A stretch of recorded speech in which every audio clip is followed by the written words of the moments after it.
আসসালামু আলাইকুম। আজকে গরুর মাংস দিয়ে খিচুড়ি আপনাদেরকে রান্না করে দেখাবো। আপনারা দেখুন। প্রথমে তেল দিয়ে নেবেন, তারপর পেঁয়াজ কুচি দিয়ে নেবেন। আস্তে আস্তে সব কিছুই আমরা দিয়ে নেব। মশলা আপনারা তো দেখছেন যে মশলা নিয়েছি আমি একটা প্লেটে। মশলাগুলো আমি সব এখন এই তেলে দিয়ে নেব। তেলে দিয়ে নাড়াচাড়া দিয়ে নেব।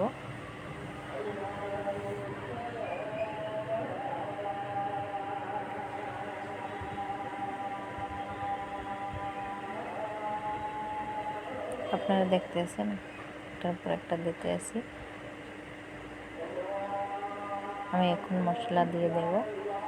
মশলা বাটিয়ে রাখছি, এখন মশলা দিয়ে নিয়েছি।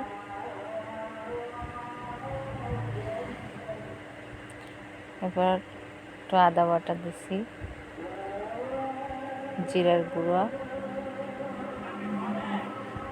এরপর নাড়াচাড়ার পর দেবো ধনিয়ার গুঁড়া, এবার হলুদ 2 চামচ। আপনাকে পরিমাণ মতো আপনারা দেবেন। আমার যেটুকু পরিমাণ অতটুকু আমি দিছি। তারপর দিলাম মরিচের গুঁড়ো। এখন আবার নাড়াচাড়া দিয়ে নেব। স্বাদ মতো লবণ,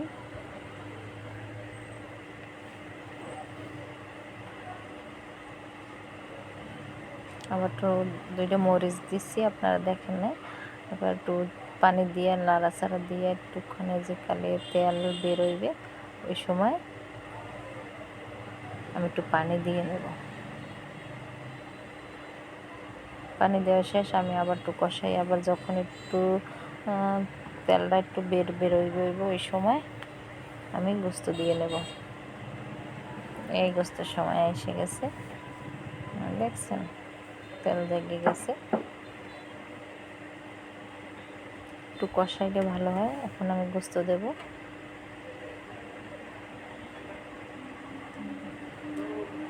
গোস্ত দেওয়ার পর আমি একটু লাড়ে চেড়ে নেব।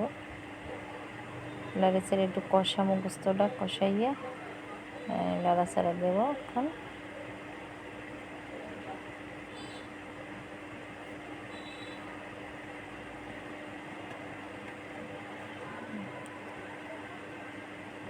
কষানো হয়ে গেছে।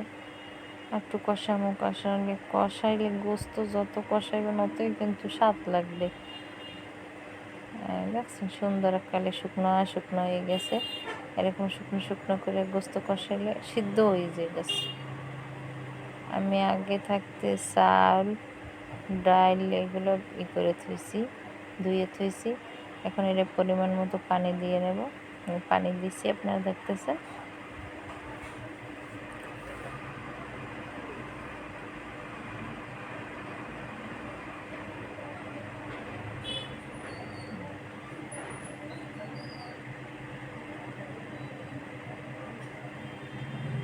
এবার এককালে গোস্তটা সিদ্ধ হয়ে গেছে। আমি এখন চাউলের ডাল ধুয়ে থুইছে বলছিলাম, ওইগুলো এখন দিয়ে নাড়াচাড়া দিয়ে নেব। নাড়াচাড়া দিয়ে এরপর আপনি যেটুকু চাল লইবেন, 1 কেজি চাল লইলে 2 কেজি পানি দেবেন। 2 কেজি চাল লইলে 4 কেজি পানি দেবেন। আপনার ডাইলের উপর চাউলের উপর কতটুকু, আমি এটা মাপ দিয়ে নিছি। পানি দিয়ে দিছি। এখন একটু নাড়াচাড়া দিয়ে ঢেকে দেব। আমার খিচুড়ি হয়ে গেছে। যদি আপনাদের ভালো লাগে তাহলে লাইক কমেন্ট শেয়ার করেন, পাশে থাকা বেল আইকনটি সাবস্ক্রাইব করেন। আল্লাহ হাফিজ।